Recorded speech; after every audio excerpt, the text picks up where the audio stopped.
Your career and your daughter's career have run, one after the other. So what have you learned of the lessons in your career that you want to pass on to her? Well, it's interesting because there's a lot of different things when they're your daughter as well as a career person. So you're very proud of them in their professional state, but you're also really proud of them as people. And I guess one of the things that we learned along the way, if we basically focus on the relationship of the people first and then focus on what happens professionally, that worked really well for us. The second thing that I learned is we were kind of growing up together and she was growing up, is it helps instill self-confidence and passion if she gets to be passionate about something and I get to learn from her. And are things harder for her than they were for you?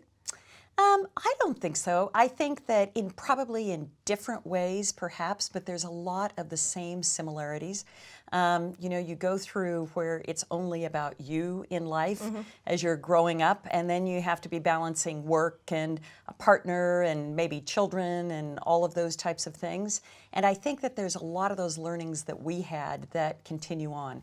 I do think that the challenge now with both men and women in a lot of these younger millennials that I'm seeing is the challenge of choice. Choice that we never had. Today, it is virtually unlimited.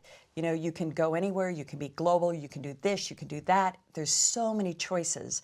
And I think a lot of times that can cause a deer in the headlights kind of approach. We still hear quite a lot about balancing home and work and whether or not you can do both well and can you have it all? Yeah. What do you think? I don't think you can have it all the time. Yeah. So I think that that's kind of one of the real challenges. I think that you have to really learn pacing. Yeah. And I think you have to learn a lot of program management. And I think clearly the saying that it takes a village to raise a child and it takes a village to support a family is really true. If you have more than 3 people in your life that are either a coach, a mentor, somebody other than your parents growing up, your chances of actually being successful and happy and well-balanced as you go into adulthood grow up dramatically. If you had a fairy godmother waving their wand over your daughter's career for the future, what do you wish for her? Happiness.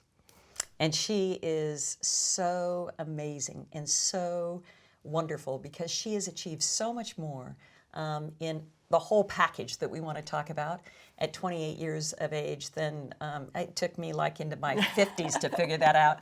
And so I'm incredibly proud of her, but she should always do what brings her happiness. Because if you have passion and happiness, then the world is just a better place.